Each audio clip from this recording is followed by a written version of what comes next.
Would you still want it, even if it meant walking toward your own destruction? Some time ago, I endured a prolonged period of intense emotional turmoil. On an afternoon when everything felt utterly devoid of meaning, I reached down to the bottom shelf of my bookcase and pulled out this thick volume once again. Faye Thornbird's Faye, to be honest.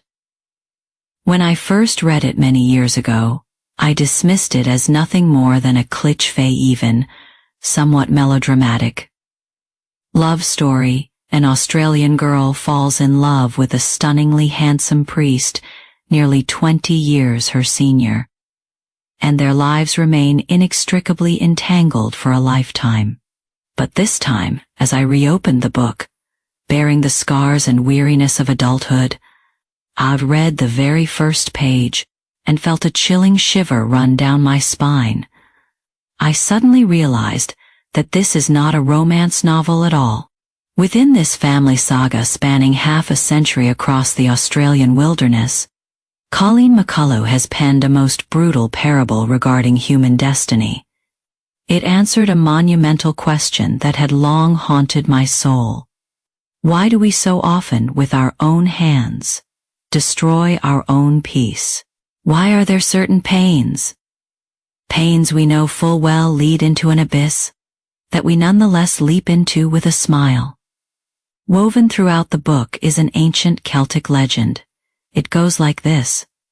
There is a bird that sings, but once in its life, a song more beautiful than any other living creature has ever sung. From the moment it leaves its nest, it searches for a thorn tree, never resting until it finds one.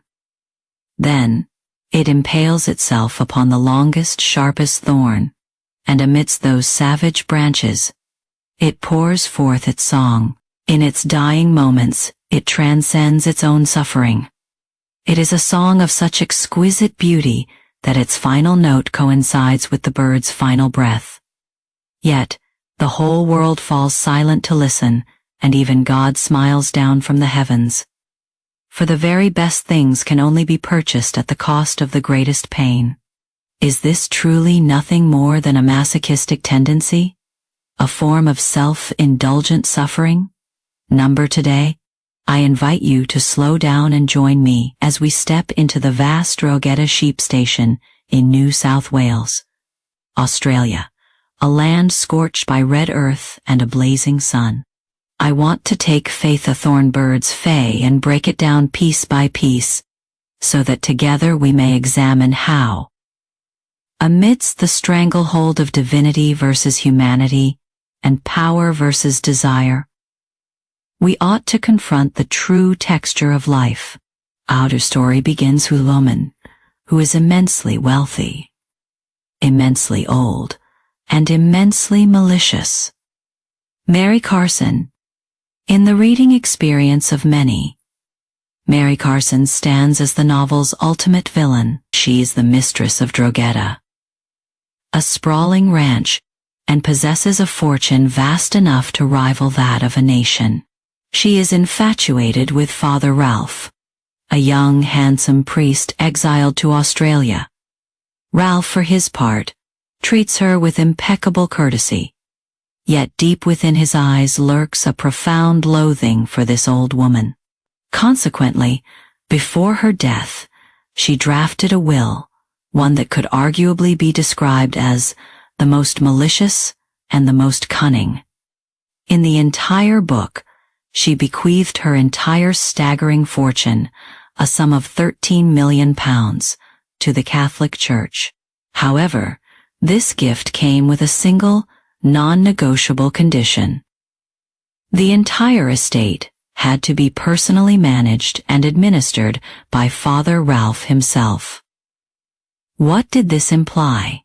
It meant that the moment Ralph accepted this money, he could instantly escape the desolate wilderness of the ranch, return to Rome, and ascend to the pinnacle of power, perhaps even rising to become a cardinal, or even the Pope.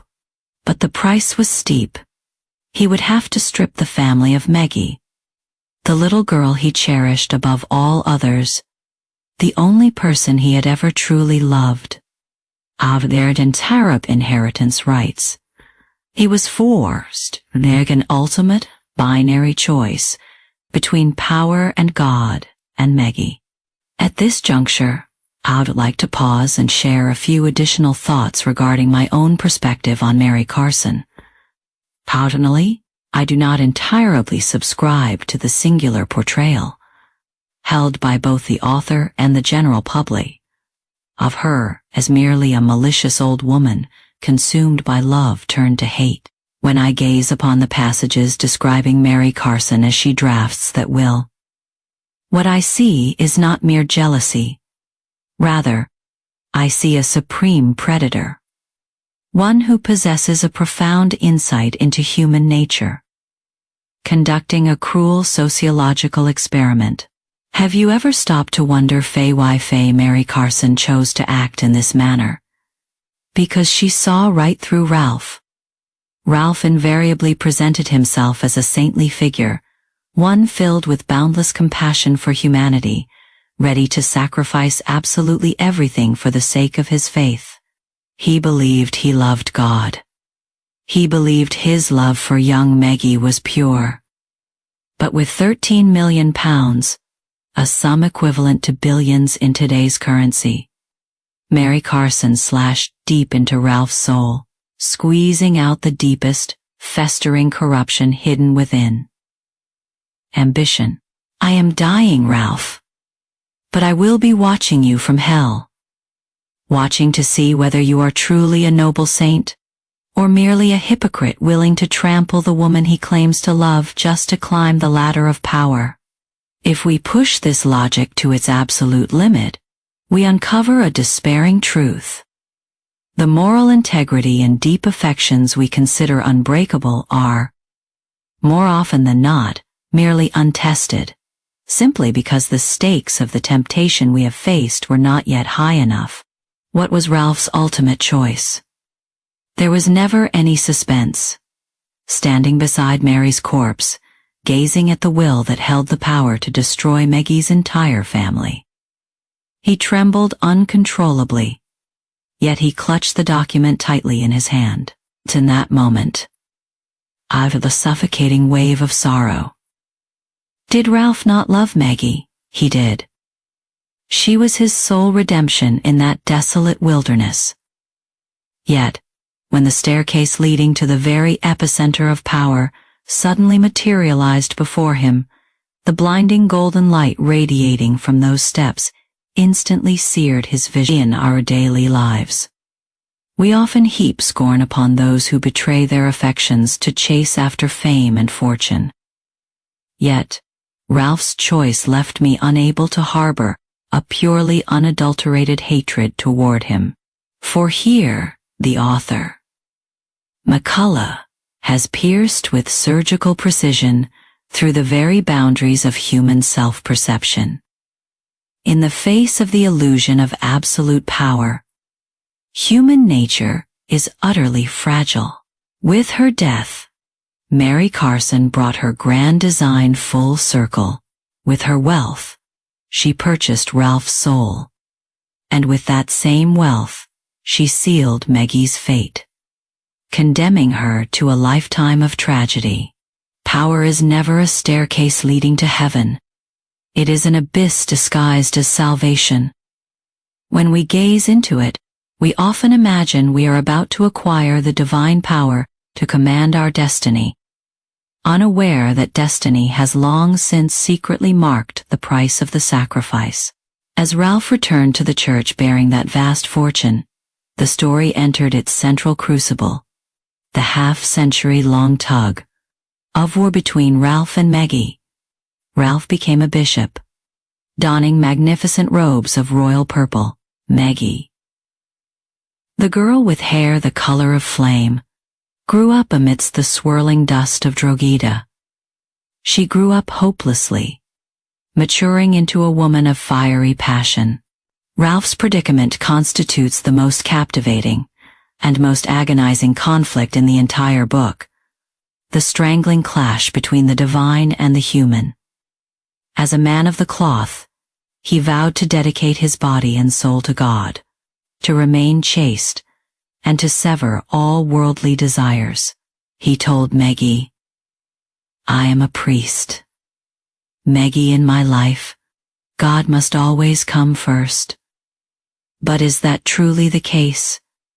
Every time I read that seemingly noble line, I sense a profound hypocrisy lurking beneath it.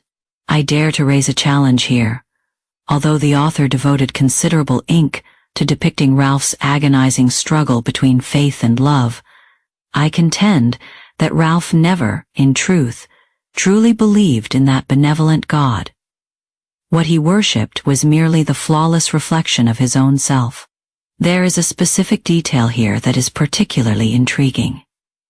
Whenever Ralph encountered a setback, or felt weary from the ruthless machinations of power, he would return to Drogheda to seek out Maggie. He would greedily drink in the warmth, love, and earthy humanity she offered him. Maggie was like a breath of oxygen to him in his moments of exhaustion. Yet, the moment he had recovered his strength, he would immediately don those sacred robes once more, invoking God's will to reject Maggie and cast her back into the abyss of solitude. He encased the charred remains of the dried rose. The rose, ash that Maggie had given him, within a pure gold locket, wearing it close to his heart for the rest of his life. He believed this to be a profound expression of devotion. But to my mind, what cruelty this was. What he desired was not a living, breathing wife, a woman of flesh and blood who would bear him children. What he wanted was a sacrificial offering. He sought to desiccate Maggie's love for him into the ashes of a rose, to wear it upon his chest as an ornament for his own hollow grandeur. He wished to be revered as a god within the church, yet simultaneously remain, in the mortal realm, the object of a woman's eternal adoration. He craved both the golden citadel of power and the sacred sanctuary of the heart. Such was Ralph's insatiable greed, a common malady afflicting all those in the secular world who attempt to have their cake and eat it too. And in the midst of this strangulation, who suffered the most? It was Maggie. The very fabric of Maggie's life was torn and lacerated, left bleeding and raw by this ceaseless cycle of pushing away and pulling back. She watched as Ralph, clad in magnificent episcopal vestments, stood aloof and high above, benevolently bestowing his blessings. At last, she grasped a terrible truth. She could never hope to defeat God. For God possessed no corporeal form. God was merely the perfect pretext Ralph employed to evade his earthly responsibilities. Faced with this insurmountable dilemma, Maggie made a choice that almost any woman in the depths of despair would likely make. And that very choice plunged her even deeper into the purgatory of her destiny. She chose to marry. She wed a shearer named Luke. Why? Because Luke possessed a profile strikingly similar to Ralph's, and hair of the very same shade. When I saw that Maggie, in a desperate bid to escape the ache of her longing for Ralph, had chosen to entrust the remainder of her life to a mere substitute, I let out a long, heavy sigh over the pages of the book. Humans naively believe that finding a similar substitute can fill the void within the soul. Yet, they fail to realize that herein lies the irony of fate. Every substitute will ultimately transform into the sharpest of thorns, piercing straight into your most vulnerable spot. What kind of nightmare, exactly, was Maggie's marriage? If, in an attempt to escape one form of suffering, we choose to settle for a life that is merely good enough, will destiny truly let us off the hook? Many readers, upon reaching this point in the story, might feel that Maggie is simply foolish. Yet, in reality, this is a script that plays out around us almost every day. Because I cannot have the one thing I desire most, I will settle for something merely adequate. Or, in an effort to forget one person, I will rush headlong into the next relationship. I suggest we view Maggie and Luke's marriage as a death sentence, one penned by the author, McCullough, for all those who attempt to evade their destiny by choosing to settle. Who is Luke? He is a miser through and through. A man from the lowest rung of society who is utterly devoid of emotional sensitivity and harbors a nearly pathological obsession with toil and money. He married Maggie not out of love in the slightest, but because she was the daughter of the Drogheda Ranch. Marrying her meant securing a lifelong meal ticket, a means to transcend his social class. Immediately after the wedding, Luke abandoned Maggie at a remote sugarcane plantation to work as a maid, while he went off to join a crew of men cutting cane to save money. Even on the night Maggie endured a harrowing, complicated labor to give birth to their daughter, he was too stingy, too indifferent, to spare her even a single glance. Here, I'd wish to tear up that cruel veil and share with you the profound impact this particular storyline had on me. We tend to assume that if we simply close our eyes, if we just lower our standards, life will somehow remain manageable. But when Maggie stood in that sugarcane field, her skin cracking under the scorching sun, and when she gave birth in utter solitude to a baby girl her husband had never wanted, she finally discovered a truth of crushing despair. A substitute is often far more cruel than the original absence itself, for an absence is, at most, merely a void, a blank space. A terrible substitute, however, is like a rusty saw, grinding back and forth against your very flesh and bone, day after agonizing day. If Ralph's infliction upon Maggie was the slow, agonizing torture of a lofty divinity, then Luke's was the blunt, forced trauma of a vulgarity steeped in mud and the stench of sweat. Maggie attempted to use this vulgarity as a shield against that divinity, only to find herself crushed by the combined weight of them both. Do not attempt to stitch a delicate wound with a coarse thread of a relationship. The moment you compromise with fate, the moment you surrender your bottom line, the abyss will show you no mercy. It will merely dispatch even baser demons to drain away whatever shred of dignity you have left. By this point in the narrative, the story seems to have reached an inescapable impasse. Maggie withers away within a wretched marriage, while Ralph continues his ascent through the ranks of the Vatican in Rome.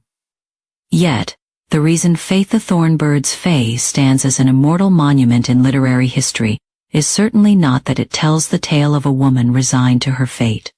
On the contrary, it chronicles a fierce, even sacrilegious, act of rebellion.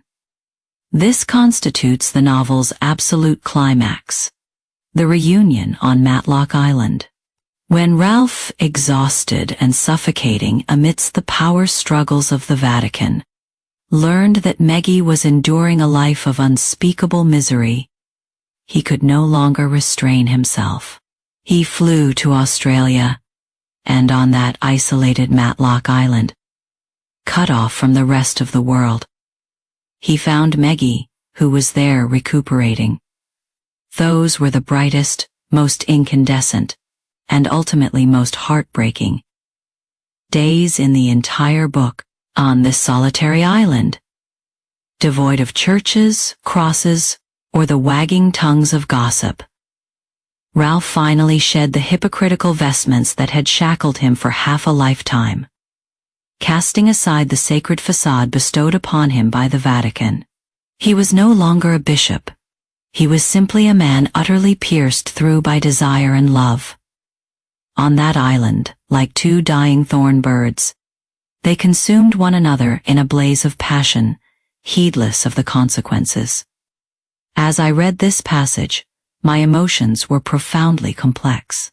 I even scribbled a sentence in the margins of the book.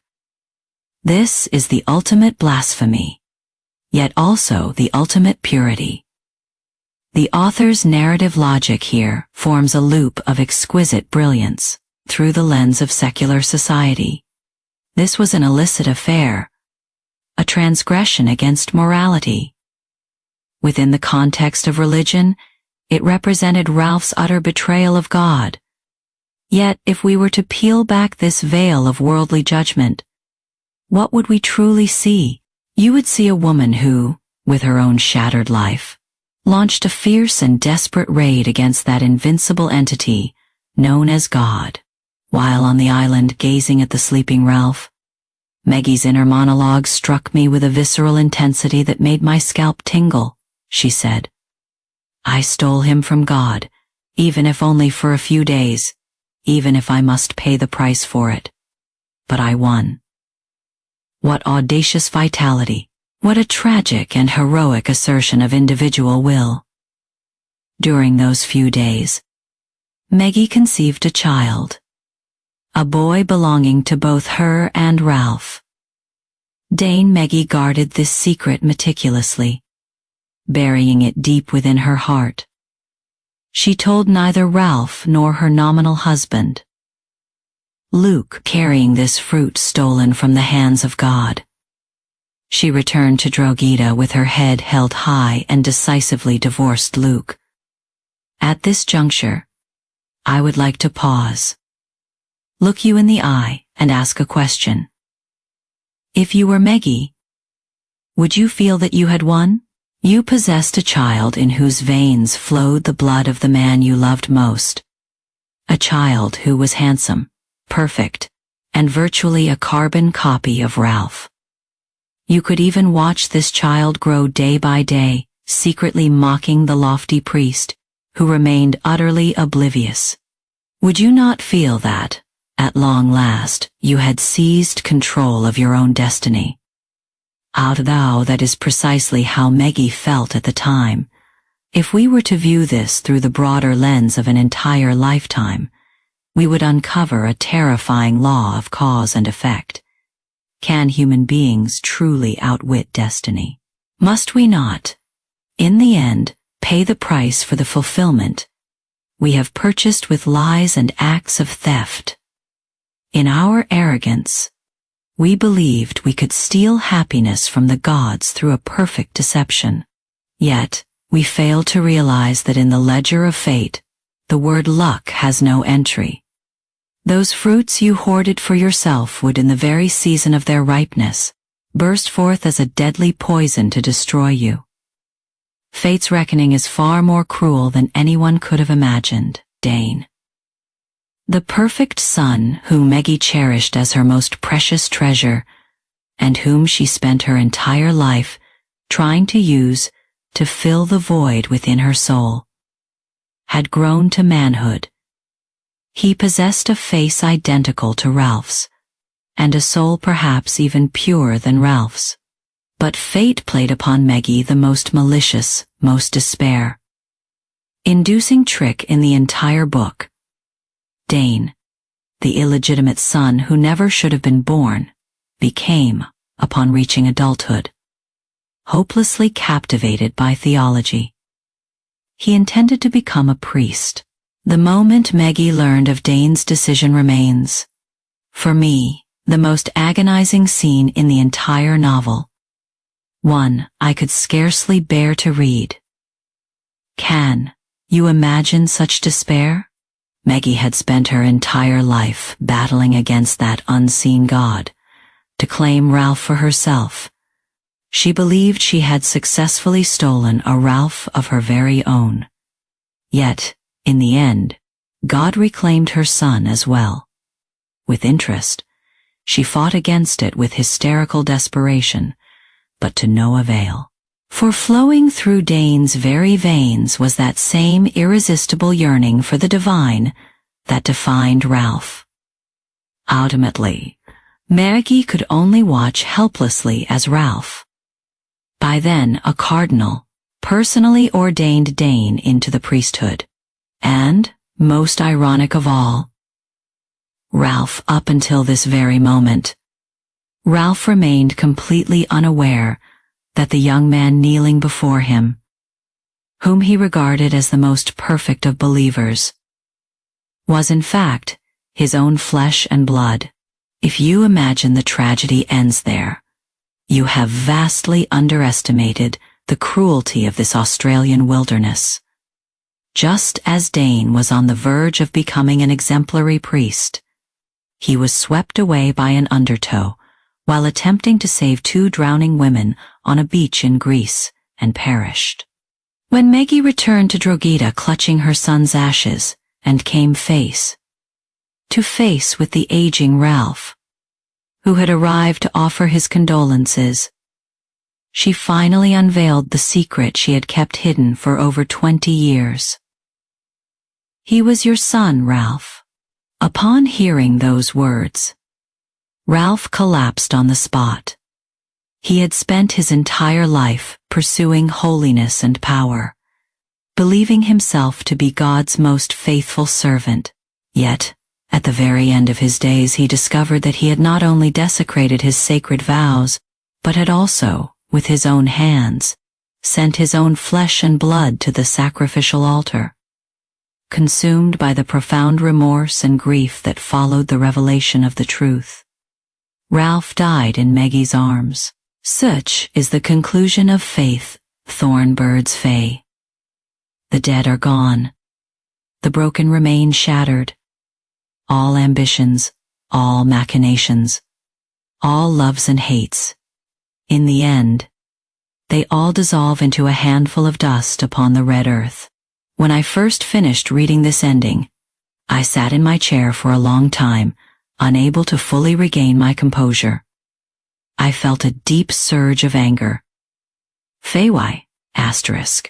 Why be so cruel to Maggie? All she ever wanted was just a little bit of love. But as I gained more life experience, I gradually came to understand Colleen McCullough's ruthlessness. For that is the destiny of the thorn bird.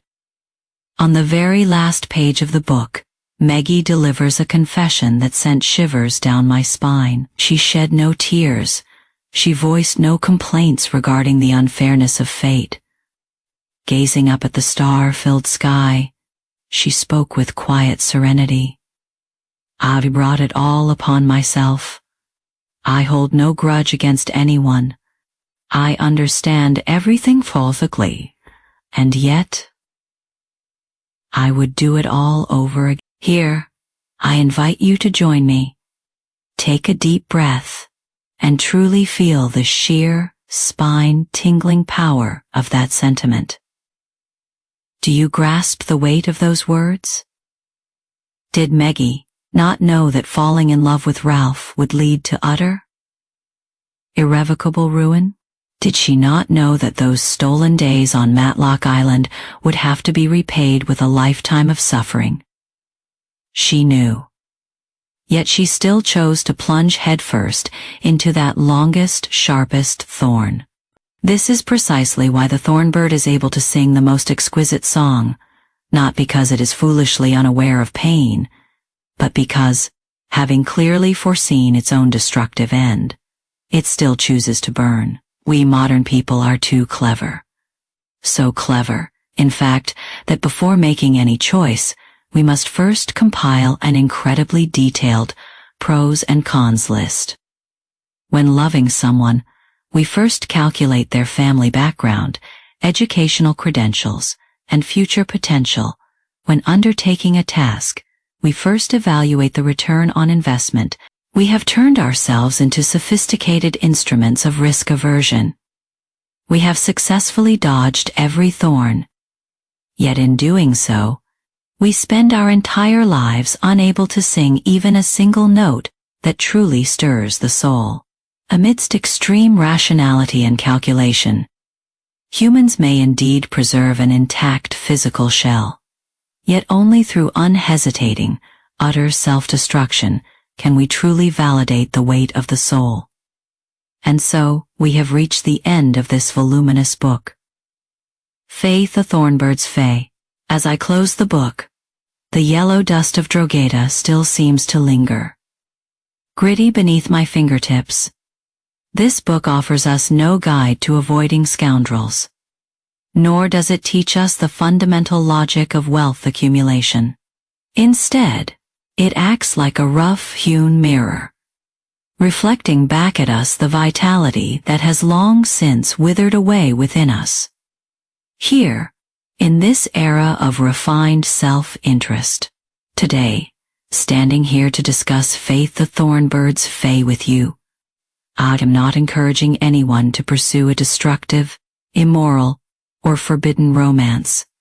Rather, I wish to use the lives of Meggie and Ralph to interrogate a specific corner of our own hearts.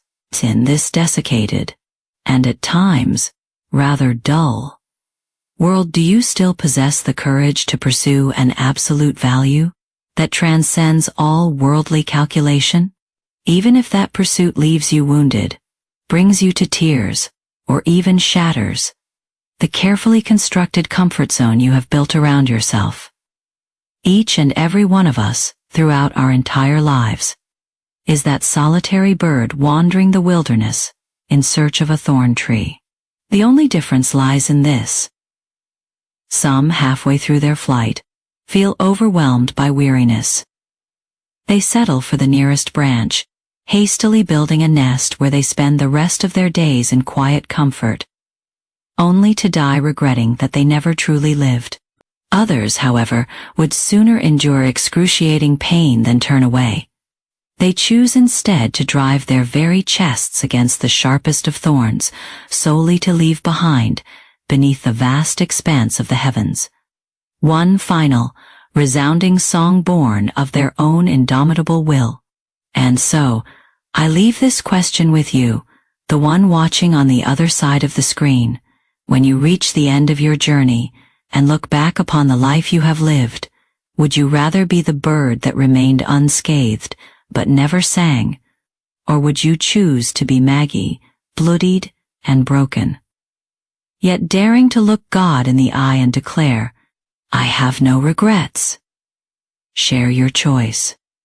Or perhaps that thorn in your own life that once pierced you to the quick, in the comments section below. We seek no fast food answers here. We meet only in the slow, deep simmer of the soul. We'll continue this conversation in the next video. This film is dedicated to all those who have had the courage to burn brightly,